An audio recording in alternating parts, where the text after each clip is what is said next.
हरि ओम। ओम श्री गणेशाय नमः। ओम श्री सरस्वत्यै नमः। ओम श्री गुरुभ्यो नमः। ओम समस्त जन कल्याणे निरतं करुणामयं नमामि चिन्मयं देवं सद्गुरुं ब्रह्मविद्वरं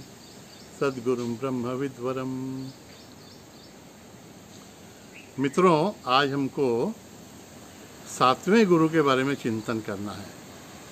और ये 7वें गुरु हैं सर्प जी। सर्प, स्नेक। अवधूत जी ने सर्प का निरीक्षण करके कुछ स्वभाव धर्म, उनके विशेष गुण जो देखे, उसके बारे में यदु को बताते हुए कहते हैं वो कि ये गुण साधक ने आत्मसात करने चाहिए। और इसमें सबसे पहला गुण है अकेले रहना, एकांतवास। सर्प अकेले घूमते रहते हैं ना, अकेले रहते भी हैं। ऐसा तो हमने कहीं नहीं देखा कि 7-8 सांप एक साथ घूमने निकले हैं कहीं पे। तो साधक को भी अकेले रहने की आदत रखनी है। बहुत आनंद है इसमें साधना की दृष्टि से। कहते हैं जब हम बाहर से हमारे साथ कोई नहीं रहता, तो अंदर से परमात्मा हमारे साथ रहता है। अनुभूति की बोल है ये। क्योंकि हमारे आश्रम में कैंप वगैरह का तो 150-200 लोग रहते हैं। अन्यथा 8-8.25 एकड़ में हम लोग टोटल मिलके 3.5 लोग रहते हैं। तो बहुत आनंद आता है, एकांत रहता है, सहज ध्यान लग जाता है, साधना बहुत सुलभ हो जाती है। आके देखिए कभी। कुछ लोगों को तो थोड़ी देर भी एकांत में अकेले रहना पड़े तो परेशान हो जाते हैं। गुरुदेव बोलते हैं, if you don't like your own company, why do you thrust it on others. आपको अपना ही संग अच्छा नहीं लगता तो दूसरों पे क्यों थोप रहे हो भाई, है ना। एकांत में रहना।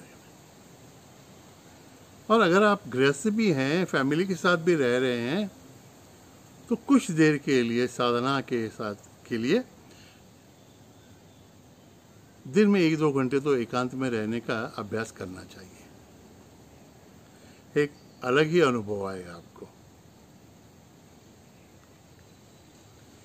एकांतवास। दूसरा गुणधर्म जो है सर्प का, वो भी थोड़ा सा डाइजेस्ट करने को थोड़ा कठिन है भाई।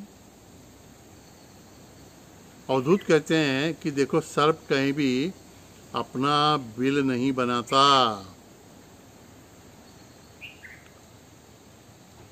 और उसका अपना एक घर नहीं रहता है, तो वो कहीं पे एक ही जगह पे केंद्रित नहीं होता। अवधूत कहते हैं यदु को साधक ने अपना घर नहीं बनाना चाहिए। और भागवत में तो मठ भी नहीं बनाना चाहिए महंत लोगों ने। अब इसका अर्थ समझ लीजिए ना। संत कहते हैं कि आपको कहीं ना कहीं तो रहना है, लेकिन भावना क्या होनी चाहिए कि यह शरीर एक मेरा घर है, इस शरीर के लिए और एक घर चाहिए, बस उतनी व्यवस्था हो जाए। घर बनाइए, घर में रहिए भी, लेकिन संतों का भाव है कि उसमें आसक्त मत होइए। हमारे स्वामी पुरुषोत्तम जी कहा करते थे कि तुळशी पत्र घरावर ठेवायची आवश्यकता नहीं है, तुळशी पत्र आसक्तीवर ठेवा। त्याग किसका करना है? घर की आसक्ति का। घर का त्याग करने के लिए कोई भी नहीं कह रहा है आपको। और मठ बनाने के बारे में जो निर्देश है, तो ये ठीक है कि महंत अगर कोई अपने रहने के लिए मठ बना लेता है तो फिर उसी में वो लिप्त हो जाएगा, लोकलाइज हो जाएगा संत। लेकिन आजकल तो ये मठ जो बने बड़े आवश्यक हैं। क्योंकि शहर के लोग जो हैं उन इतना व्यस्त जीवन उनका है, इतनी भीड़ भाड़ में रहते हैं। साधना के लिए कभी एकांत की, कभी वीकेंड को कहीं जाने की उनकी इच्छा हो तो ऐसे आश्रम उनको सुलभ होने चाहिए, जहाँ पर जाकर वो सहज उनका ध्यान लग जाए। इसलिए से मठ भी आवश्यक है। और पुराने जमाने में भी इन आश्रमों की ऐसी संकल्पना थी कि कोई अगर देशाटन के लिए निकला है, भ्रमंती के लिए निकला है साधक, तो सवेरे अगर निकले, दिन भर कहीं पे उसके भोजन की व्यवस्था वगैरह होती जाए, और रात को जहाँ पे पहुँचे वहाँ पे ऐसा कोई आश्रम तो अवश्य हो जहाँ पर वो विश्राम कर सके। This is the utility of the ashrams and maths. तीसरा गुणधर्म जो कहा है सर्प का, कि सर्प अपने में ही शांत रहता है, स्वयं किसी की यहाँ वहाँ ताक झाँक करने नहीं जाता है। बाहर भी निकलेगा तो छिप के जाता रहता है कहीं। साधक को यह गुणधर्म लेना है, वो बस अपने में ही और अपनी साधना में ही लगा रहे, ज़्यादा यहाँ वहाँ की पंचायत न करते बैठे। नहीं तो क्या हो जाएगा, उन सब बातों में उसका समय बहुत व्यतीत हो जाएगा और फिर साधना के समय मन एकाग्र भी नहीं हो पाएगा। सही है ना? और देखिए, सर्प की जब तक कोई छेड़छाड़ नहीं करता तब तक सर्प भी आक्रामक नहीं बनता। वैसे ही साधक को अपने रास्ते से गमन करते हुए अपनी साधना में ही लगे रहना चाहिए। हम भी अगर ऐसे सर्प को देखें और उसके बारे में सोचें तो हमारे भी चिंतन से और कुछ बहुत से गुण निकल सकते हैं। इसलिए स्वतंत्रता से हमारा भी चिंतन होना चाहिए। उनके चिंतन से हमें चालना मिलती है, प्रेरणा मिलती है।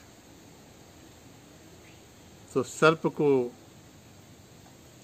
गुरु मानते हुए कौन से गुण हमें आत्मसात करने हैं?